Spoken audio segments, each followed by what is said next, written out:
villains and doctors on other shows. Absolutely. Before he started on Star And Trek. done wonderful Western movies along the way. Yeah, he's a true Texan gentleman. Yes, he is. Yes, he is. He had his wife here, and charming couple. In fact, in my den, there is a sign. He had an 8x10 photo, and in my den there is a frame. If you go in my den, there's a framed 8x10 photo of DeForest Kelley that he signed. It's like one of my all-time Star Trek treasures. Absolutely. Right. That's what this could become. I mean, you might not get a chance to go to a convention. You might not get a chance to have a photograph. Now, keep in mind, this photograph is a QVC exclusive. They actually had it created for the show so we could find a photograph, because theoretically one was never, ever taken. Is that true? All 7 members on the bridge. So this is a collector's item. Really? This would qualify as a collector's item. It would indeed. It would indeed. And with only $495 as it breaks down. And of course, excuse me, Walter Koenig. Of course, we all heard the big publicity story back when the original series was on, that he was put in the 2nd season because Roddenberry had an oversight. He had forgotten to put a Russian on the ship, and that had nothing to do with the reason why he was there. Roddenberry, as smart as he was, said, you know, the monkeys are hot right now. I want somebody who looks young and hip and has sort of the Davy Jones. That was it? And he put it was a wig. That was not Koenig's hair. He gave him a Davy Jones haircut and put him. I never knew that. Put him on. That is. You know a lot of Star Trek lore. I read a lot. I do. I'm fascinated, as you are. When you look at the phenomena, when you realize it's such a phenomenon that the Next Generation had a 7-year run, is now going into major motion pictures, and there will be, a good half dozen or more of those as the series evolves. I mean, when you realize the vision of Gene Roddenberry and the power of that vision, and the fact that he had the chutzpah to say, we're going to do this, we're going to actually sit down and do it, with all the trials and tribulations he had, you kind of puts everything in perspective. It does. I miss Gene. I do too. I never met him, but you would have loved it. Oh, I'll bet. Yeah. I'll bet. By the way, the Next Generation signed crew plaque is available, $495, C13-868. Let's buy that one. I like that. I think that one. That is a great. That's a great price too. Well, as you said, as you break it down per autograph, $70. Yeah. And the other ones, you get the individuals, they're 120, 125. Yeah, exactly. And it's cooler to have everybody together anyway. Yeah, because it was. And that's the thing that really translated from the original series to the Next Generation.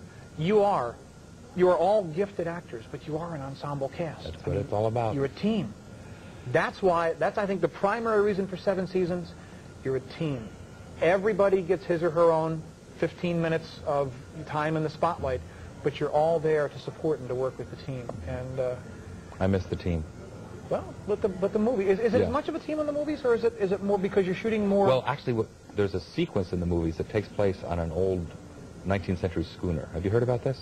No. I'm going to give you great things. Oh, this is great. Please. We're all in period costume with the epaulets and the tri-corner hats. Oh my gosh. And we started on the ship, which we shot out in the Pacific, a few miles off of Santa Monica, a week or so after we finished the season. And all 7 of us were together on this ship all day long. They took us out of the boat, and then they put us on this period schooner in these fabulous costumes. So it was... It did continue, and it was so appropriate that we all went to sea together every morning. And anybody get seasick? Yes, I won't reveal who, but there were a few who were not thrilled to be out there. That's going to be something to see, Yeah. and the way that must work, from what I've heard of the show, and the fact that there's a little bending of the space-time continuum here. Ooh, is there ever? Yes.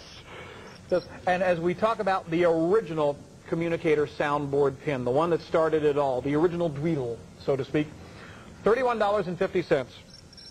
And it plays on a loop. There it goes. That's right. You can loop it down. Uses the same rare earth magnet to attach onto your clothing. I like the magnet part of this. Yeah, really, because you don't have to poke a hole in your... And when you put the magnet on, it makes noise. Yeah. That's right. It makes the... This is a cool product. I may have to steal one of these. Whoop, I didn't say that. I'll pay. Borrow. No, I'll pay good money for this. We'll do the classic misdirections. Like, look, it's a Goodyear blimp. When everybody looks up, we'll grab one and we'll run. It'll work out well. I like this. Actually, if you do it just right, it makes sort of a different sound. This is what we were in the movie. Can you hear that? Yeah, you've got the movie one. I've got the original one, the one that, up until the point this pin was released, the communicator was always a handheld device. Right. And so this eliminated the amount of Velcro you had to wear in your costume to have all those blasted things looped all around you there. You notice everybody has a different communicator style when they talk? I was always a hard hitter. Right. Patrick used to touch and go. Some people went with one finger. Marino used to go with 3 fingers. Everybody had a different communicator. Now I'm going to be watching for that. I never had thought of that. That's what these shows are good for. That's it, to actually get into the nuances. The nuances, the fine points. So to speak. Well, let's see. Now, we are down to the last couple of minutes here. We're down to some, let's see. Where was that one? Okay. Let's see. We want to say a special hello, but I've got to get the name of somebody. Meredith Arnold has written for the Make-A-Wish. Yes. Nice to meet you. Let's Kristen. Oh, Kristen. Okay. Kristen Harris. She'll be 18, November 22nd. A special hello. How you doing? To Kristen Harris. Make-A-Wish is a fabulous outfit. They are. Oh, we do a lot of work with them. They do phenomenal work. That's terrific. That is this fax thing. We do this. This is brilliant. We do this with computer shows, and people. We'll put a computer live on the air, and we have a device called a mediator that puts the computer screen up on people's TV screens, and we go through demonstrations. They fax in questions. We take them through demonstrations. It's the future. It's the modern world we live in. Absolutely, pointing the way to the 24th century. Along a century in which there is no hunger and no greed and no fax machines. No fax. That's right. No fax machines. No, you wear it. You wear it in your blaster lapel all the time, and it dweedles. That is something. And we have learned so much from you tonight. I mean, now outside, something that I guess is also a question you've been asked many times. Do you ever worry about typecasting as an actor?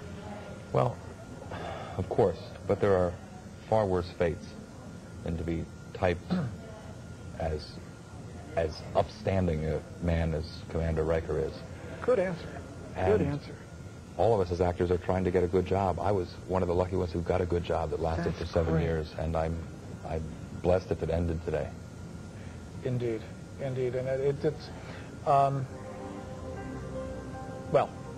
That doesn't happen too often. I am rendered speechless. Very nicely put. Okay. J16144, the Star Trek soundboard communicator pin. Let's make that dweeble sound one more time. Dweebling one more time. J16144, $31.50. Also available is the Next Generation movie soundboard pin for $32.62, the one they'll be wearing in the motion picture. Not to mention this photo, not to mention, which we're trying to push. Good-looking guy. Well over half of these have been ordered. And we realize that right now it's about 10 minutes to 6 on the West Coast. So people might just be rolling home from work. We thought we'd show you. Roll home and see that I'm selling pictures myself. now what's wrong with this whole image here? That's right. But it's all part. It's all part of the gig. It is indeed. Personally signed by Jonathan Frakes. I signed this picture. I remember it. I remember it well. In silver ink. Now, I'm having a good hair day in this shot, too. That's true. and an equally good beard day. Yes, well-trimmed, nautical decorative beard. Have that nautical decorative look. When is Riker ever going to say, you know, I really want my own ship? Oh, he said it so many times, and he kept turning it down. Well, yeah, but I mean, when's he going to mean it? I think maybe he'll mean it now that the show's been taken off the air. He'd like to find his own ship. Star Trek, the next generation. Really? You can get Jeannie in and the new little guy. Exactly. Ooh, I like the sound of that. Wait, it could be, I got this idea, all right? And your son is a genius. You blast off into space, but there's this evil doctor on the ship, and he careens you out of control, and you become hopelessly... No, that's the thing CBS That's already done. What about this one? Okay. Riker marries Troy, a half-hour sitcom. The Rikers, their wacky Uncle Data, and their little dog Worf. I like it. Just a thought. I like it. It could be access for Roseanne. I mean, just lead into Roseanne with that. Oh, it's a nice slot, too. Really. Good, solid. Good lead. Yeah, good. It works for me. Nobody... Well, actually, they tried a sci-fi sitcom once. Was it called... I Dream of Jeannie? No, was it Quark? Was it actually called Quark? Oh, yes, I remember that. With, sitcom? Yeah, it was he was a space garbage collector. Remember, it was on for about 4 shows. Yeah. But it had like Buck Henry, I think, was writing it.